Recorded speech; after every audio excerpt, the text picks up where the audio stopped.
Good morning, Gills fans, and welcome back to Gills in the Blood TV. I am very lucky this morning to have this man has agreed to talk to me, Max Ehmer, Gills centre-back and captain. He's going to have a chat with me about a few things, obviously the season that's just passed and hopes for next season, etc., and a few other bits. Morning, Max, and obviously, firstly, mate, appreciate you coming on. Yeah, no problem. Pleasure. Obviously, this interview between you and me came about because you messaged me a few weeks ago on Twitter. Yeah. There was a couple of bits going about, and I think you blocked a couple of people. Yeah. So I said, well, we'll have a chat. Yeah. Obviously, we spoke at the time about fans' point of view, and obviously you gave me a player's point of view, which was great. And we found some middle ground, so to speak. So obviously, your approach during the season to Twitter, obviously, like I said at the time, we know it's obviously easier for you boys when you're playing well, when you're winning, and obviously scoring and stuff like that. And obviously, it's a little bit different when we're struggling and results ain't going our way. So obviously, just from a player's point of view, so that the viewers and the fans understand it more. What's your approach to it in a season when you're struggling for performances and for results? Do you know what? It's a hard one because it's all everything's fine when you're winning games, but when you start losing games, you say it, you tweet anything, and people seem to jump on your back. Whether it's, I know people don't like that we go again shout, but there's only so much you can say as, oh, that wasn't good enough. It becomes repetitive after a while, especially after this season. Like, people just hear the same thing, and people will message you like, when's it going to change? You know what I mean? So you can't win, whether you're trying to be positive or you're being negative. People will always just dig out the negative side of the thing. I suppose you can't please everyone anyway. That's general in life and stuff like that. I suppose obviously you boys you must have guidelines in terms of social media as well. Of course. There's obviously so that rules makes that it more follow, difficult, of course. So there we go. And that's obviously that's a great start. Obviously, in terms of the football, we want to talk about that a bit more. Obviously, you're German born and bred. So did that have a big influence in your upbringing, or I mean, what age did you come over to England? I come over here when I was 3. Moved over for my dad's job, and I've obviously been back a few times, but never. Well, I played football over there a few times with tours, and I played for Southwest Germany when I was younger. But if I'm being honest, it's not had a massive. Like, I watch German football, and I love Bayern Munich and stuff, but it's not had the biggest. I'd say the English football's had more of an influence on my career than what the German.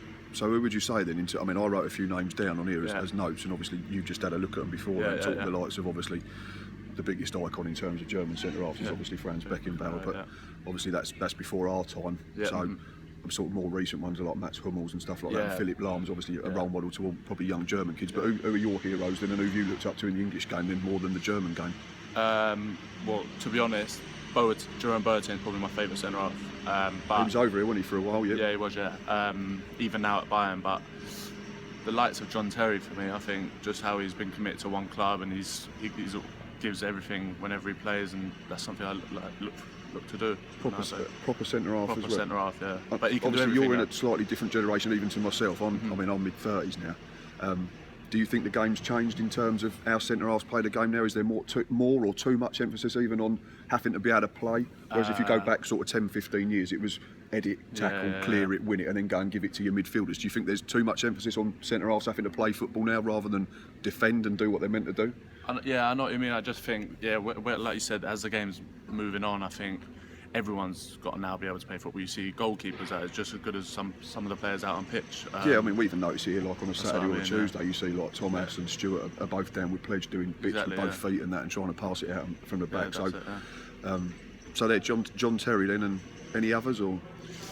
John Terry, like, just all the big boys really. If I'm being honest, I know this might be a bit of a weird one, but Rojo, I quite like him from Man United. I know he's a bit controversial, but I do like the way he plays his football. And art on his sleeve, definitely. That's what I mean. Yeah, proper committed centre half. Committed centre half. Yeah, I mean, listen, I look up to all of them. You can only learn from the best, and that's why I try and watch a lot of football. Cool. Excellent. Obviously, this season's just finished. Yeah. I'm not going to say Sunday was fun for us as fans or as for you as players. It wasn't. That's probably not the right word to describe it. But obviously, the biggest thing was we got over the. We stayed above that line, and we're in League One for next season. From a player's point of view, describe it. And can you put your finger on anything as to why it's gone so horribly wrong compared to last season when we was in the top 6 for effectively 90% of the season, and there's a lot of that squad that are still there this season. Do you know what I think it is? I think think it's a mental thing because we would get leads in games or we wouldn't get leads in games, and then beginning of the season we'd always go 1-0 down and then we'd end up winning the game or drawing the game. Where this is last season, wasn't it? Yeah. Last season and part of the beginning of this season, like the 2 Southend games. Oh yeah, straight away. Yeah, first 2. Yeah. I don't know.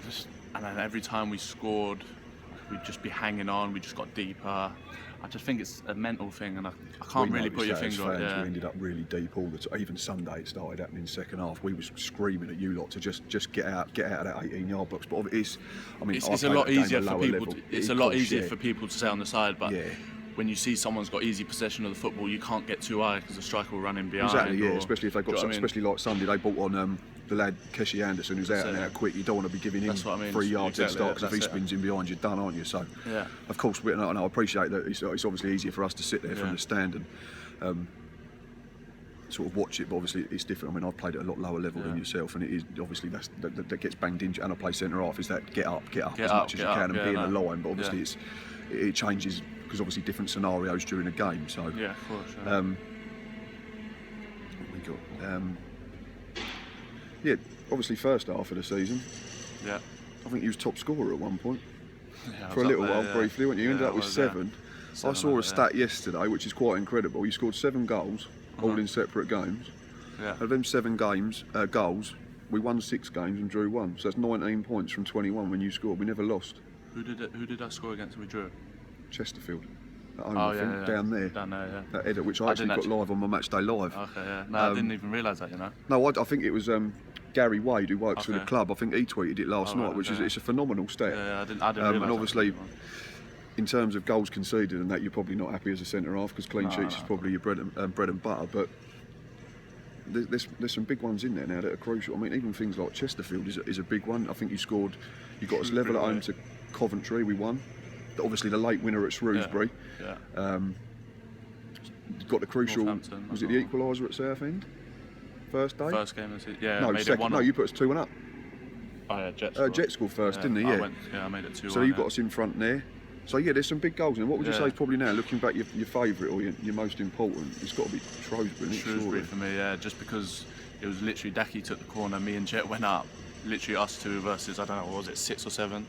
Yeah, I've seen fans footage on Twitter, and there's people screaming like, "Get more in the box, get more in the box!" And there seems to be like hundreds of them, and it's just literally you two. Just me and Jet. And then I think the video ends with it just you see it bobble in the bottom corner, of course, and the video just goes all over the show.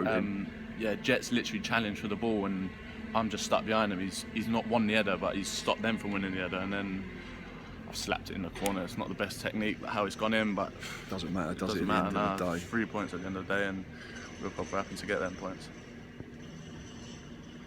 But obviously, halfway through the season, Yep. Adi took over from Justin. I've got a question about the 2 gaffers a little further on. But obviously, there was a big thing made. It was at Oldham, I think, was the day when it sort of got announced 10 minutes before kick-off to us on Twitter that you were now the captain on the pitch, and Josh was carrying on his duties as club captain, but not on match days. I'll be honest with you, and I think it affected you in terms of form. Okay. But obviously, again, that's like we've said earlier in the interview. That's just from looking from the outside in, as a fan's perspective. Obviously, as a player, you'll have a better idea of me. So, so just talk us through that process then, Max. How did it come about? Was it literally just Adi wanted a centre half as captain, and that's what he said to me. Right. There's not a lot more to it, if I'm being honest. Every manager has their own ideas and whatever else, and that's one of his things that he wanted his centre half as skipper. Obviously, that was what he was. Yeah. But listen, we all know Wright's probably the biggest leader in that dressing room, and it didn't change the way he played. I don't feel it changed the way I played in terms of giving everything. Because whether I've got an armband on or not, I'm still going to play the same. That's what I was going to say. And again, it comes back to any sort of level at football that you'd hope that everyone is obviously taking responsibility within their own roles on their area of the pitch, etc. And like you say, it's just a bit of material at the end of the day. And you go and toss a coin or whatever and stuff like that. Literally, me and Wright are probably best pals, and it didn't affect us. Like, whereas people might think, oh, listen, there's going to be some sort of wedge or whatever between me and Wright. We're still good pals. We run the other night before the game, Northampton. There's nothing between us. Literally, AD's come in. He said, "I want you as my captain. No problem. I'll take it." Wright, he's still the club captain. I think no problem. He probably is the biggest leader we've got in that dressing room. But yeah, I think he's come out. If someone says to me, "Oh, I want you to be captain," I'm not going to say no, am I? So that was going to be my next point. In the same way that obviously there's been a lot of, you've probably seen it as well, that obviously the stuff that's been spoken on Twitter and other social media forums, etc., Facebook, about Adrian Pennock and whether he's the right man to lead us. At the end of the day, I don't think anyone blames him for taking the job. No, as an ex-Gillingham player and cult hero legend or whatever. He'd be stupid if he turned it down. He lives locally. Yeah. It's in his blood, this club, so to speak, or whatever. He'd be daft to turn it down. Whether it's worked out or what is another chat. But you're never going to blame anyone for turning that job down in the same way that I don't think any Gillingham fan would say Max Ehmer's stupid for taking the captain's armband. It's an honour and a privilege at the end of the day for whichever club you play for. So, anyway. That's the captaincy. Obviously, we've spoken about Adi Pennock, the manager. He wasn't here at the beginning of the season. It was obviously Justin Edinburgh and David Kerslake, who we had a reunion with on Sunday, which was some weird twist of fate. It was probably the fairest result, and everyone got out of it. Okay, then Justin didn't lose. We didn't lose. We stayed up. How different are they as gaffers? I wouldn't say they're too different. Listen, I like them both. I can't. Justin signed me here. I can never say a bad word about him. AD, I can't say a bad word about. He's made me captain. I played every game under him. I enjoy training under both of them. There's nothing more to it. I think Justin. We struggled for form. I don't think it was the players we had. I think we struggled for form, and then AD's come in and we've tried to carry it on, but it's hard once you haven't got form to pick up that next result. It's always hard, and you go 1-0 up, and we saw it times this season. Chesterfield, we 1-0 up, cruising the game, and we concede in the last minute. Like and there was other games. Peterborough at home. If we get a draw there, that's an extra 3 points in total that we got there. Fleetwood. Yeah, Fleetwood exactly. Only 2 weeks ago. There's been plenty. MK Dons away. There's been plenty. All them points add up, and we could have been safe 2 games ago had we not. Yeah, exactly. Conceded them goals, and it wouldn't have come down to a last day thing. And I think the manager wouldn't have as much pressure on his hands as what he would have had if we were safe 2 games ago.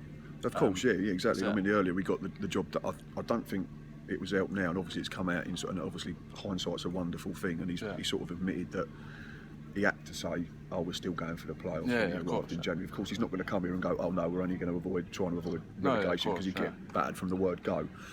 So that's probably not helped him in defence of Adrian Pennock. He's obviously come in here and he's been given a set of targets from Paul Scally or whoever above, but obviously we've been given slightly different information as fans perhaps, which hasn't helped AD, if you see what I'm saying. Obviously if the thing was, "Oh, we've got to stay up," but then we get told we've got to get in the playoffs, then obviously 8 points from relegation zone when AD took over, and then obviously it was down to 1 by the last day of the season. You don't look too clever on him, of course, but obviously if there's other sort of mitigating circumstances, then you can understand it a little bit more. Obviously you became a father this season as well. Yeah, I did, How's that going? Enjoying it, loving every minute of it. It's hard work, but my missus is good with it all, to be fair. In the first couple of months she was doing every night feed. I'd get home from training, and I'm one of them that I need to sleep after training for a few hours. Do you do the old thing at night time when you're little and you just sort of pretend you're a kid? I do that. Nah, do you know what? I'm a deep sleeper. I don't even wake up. But literally, she was good as well. My missus, he's good. He's coming up. He's not 1 yet, but he's 10 months. So it was right at the beginning of the season, then, was it? Yeah, we literally come in for 1 day of pre-season, and then he was born that weekend. So it was literally from the word go. 2nd of July it was, season, so you can blame him for the. But no, he's good. He's getting to that walking stage now where he's taking his first steps. It gets fun when they get there, because then you have to put everything above sort of head level, so they can't touch it and eat it. So, I'm glad it's going well. Obviously, you're in this morning for some sort of meeting. Obviously, I'm not privy to that, and I'm not going to ask. It's not my business. Some players are out of contract. Some are not. You're not. How tough is it for players that have to come in and to be told yes or no? I mean, it can't be fun, obviously, but no, of course, obviously we've got quite a few at the moment, haven't we? I think that are expiring. No, listen, it's hard. I mean, you know how many footballers are out there without a club, and it's almost like a gamble. I think you've got to either you sign your long deal or you sign a shorter deal and hope that you get a move at the end of it. Listen, the boys that are out of contract here, they're all good enough to get clubs elsewhere or here. if I'm being honest, I don't know who's getting a contract. Nothing. Oh no, I wasn't. I'm not asking. I'm not trying to get any inside information. Don't worry. But I was just obviously for fans and people watching, obviously just to get an idea of what the process is. So, do you go in like as individuals or? It'll be yeah. So they go in one at a time. They'll go in one at a time. Yeah, I think the gaffer and the chairman would have already spoke about who they want to keep for next year, whether they stay or not. I'm not sure. That's a different matter. But listen, it's hard. Everyone's out there fighting for themselves, and then once you get the contract, you fight for the club. It's as simple as that. Yeah, you get your contract, and then you fight with the team. But while you're out of contract, you're fighting for yourself. Of course, you have to. Yeah, bills have got to be paid, etc. And like yourself now with like Litlands and that and stuff like that, you have to look after number one to a degree. I mean, obviously, this is another one that comes back to what we spoke about right at the beginning, and fans get the wrong idea, so to speak. But it is a job. Oh, of course, we appreciate that. Obviously, some come across as more passionate than others. That's just built into people's individual sort of personalities and makeup, etc. from their upbringing. But obviously, I don't think there's a case for people thinking, oh, some try harder than others. Well, some will. That's human nature. Again, it goes back to we can't please everyone. But no, that's a good little insight. That. No. And obviously, hopefully everyone gets a contract. Being one of the ones that is safe, so to speak, with a contract already here. Just making sure you don't do anything on us. What's the hopes for next season? Just. Because have we, in a sense of, we did overachieve last season, probably by finishing 9th, as well as bad as it ended after being top up until, and I've said, and people I come to games we've said, Wigan changed it last season when we was 2-0 up and chucked it away. I've got a mate who I sit with, and he's convinced if we'd won that night, we'd have won the league.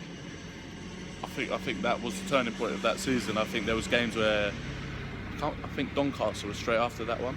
Was that where we was 2-0 up? 2-0 up as well. 2-2. Yeah, and then I think we went 1-0 up at Oldham. And I think that's the mental thing I was talking about. I think that's where people lost confidence, and it's a hard one because people say it's easy to get up and stuff like that, like we spoke about earlier. But I promise you now, when you've got a lead and the team's just firing the ball into your box, you've got to keep heading it away.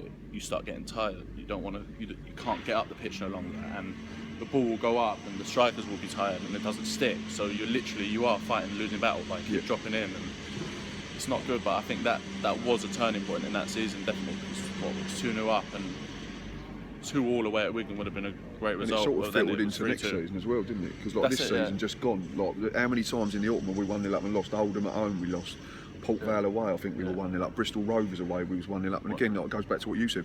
We could have been safe as houses months ago with just about 3 or 4 draws and a couple of wins. Yeah, no, 100%. But it wasn't to be. But like we said right at the beginning, I think that the main thing is we're safe, and we can. And I'm going to quote you, like, we can go again. Yeah, no, you're right. Anyway, I'm going to start wrapping that up, mate. I appreciate that. Any message for the Gills fans before we cut this off? Enjoy your summer and make sure you're here next year. Hopefully for a good campaign. Beautiful. Until next time, up the Gills.